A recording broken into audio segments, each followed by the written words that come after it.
Hello, my name is Maddie Huwe, and I am a patient at Randall Children's Hospital and Seattle Children's Hospital.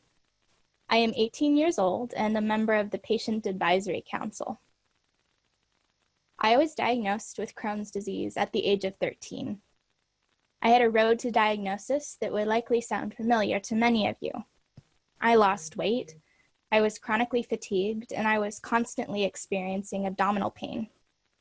I went into my first colonoscopy and endoscopy not knowing what the words Crohn's disease were. I was too young, too sick, and too exhausted to try to imagine the potential outcomes of the procedure. I just wanted to answer the question of what was causing these symptoms. I wanted to know how to fix the chaos this pain was causing in my life. My only hope going into the procedure was that the answers to my questions would be simple. I anticipated answers that were straightforward and solutions to my problems that were easy. I had no idea how my world was about to change. As I woke up from the procedure, I felt my mom next to me in the hospital bed. I was still sleepy and disoriented from the anesthesia, but I knew from the movement of her body that she was crying. My first reaction was confusion. Why was my mom crying? Then I felt the dread in the pit of my stomach. What had my doctor found during my scope? So I asked the question, "Mommy, what's wrong with my tummy?" Her words would change my world. "Honey, you have Crohn's disease." I had no idea that these two words were just the beginning, that two words could hold so much weight, that two words could change my life. As I began this new chapter of my life with a diagnosis of Crohn's, I began to ask more questions. I found some were easier for other people to answer for me. Questions like, what is inflammatory bowel disease? What are my treatment options? And how often should I see my doctor? From there, however, my questions only grew in number and complexity. My new questions ranged from, will there ever be a cure? To how will this change my life? And why did this happen to me? How could 13-year-old me hold these questions alone? How could any person carry these kind of questions on their own? Holding questions in community is more empowering than pretending to have all the answers.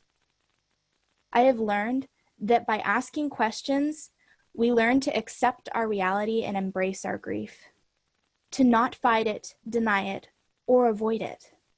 By asking questions, I can identify my pain. Even without the answers, the questions are powerful because of their ability to name my grief.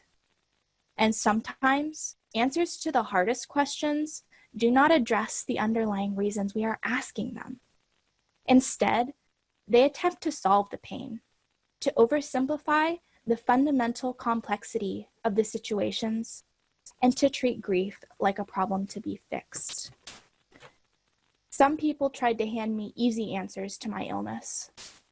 These solutions oversimplified my situation. They shut down my grief and my growth. Answers like, something good will come from this, and every cloud has a silver lining, or you should be relieved, at least you don't have something worse.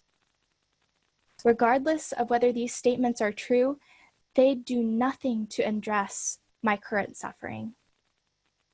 I learned to say, while these may be your answers, they are not mine right now. Rather than answers, the questions I have learned to ask teach me to live in and with my grief. And in time, when I began to find others asking the same questions, I was able to free myself from having to carry the questions alone. Others, like the ICN community and the family I have found in the Patient Advisory Council. Community has been so essential for me for this reason, because I am not always going to feel strong. And when one person in a community does not feel strong enough to carry their suffering, another person is ready to step in and bear it with them. So, do we rise together as a community, embrace the suffering, and ask the hard questions? Or do we allow the pain to take even more from us? I choose to ask the hard questions, to not shy away from naming the pain. Because maybe if I can pull together the strength to ask those questions, it can show someone else that there is power in questioning their experience too. Maybe you have someone in your life who needs you to live in their grief with them. Because of communities like ICN, on the days I don't feel strong enough, I have friends who push on for me. My challenge for you is to ask the difficult questions. Embrace the grief. Keep questioning the pain. And to find others who want to stand with you while you do it. I challenge you to do it not just for your own liberation. Do it for the person who isn't strong enough today to do it for themselves, because there will always be that person. I encourage you to take advantage of the community you are surrounded by. Take advantage of opportunities to open discussions and ask questions. Wrestle with the hard issues together.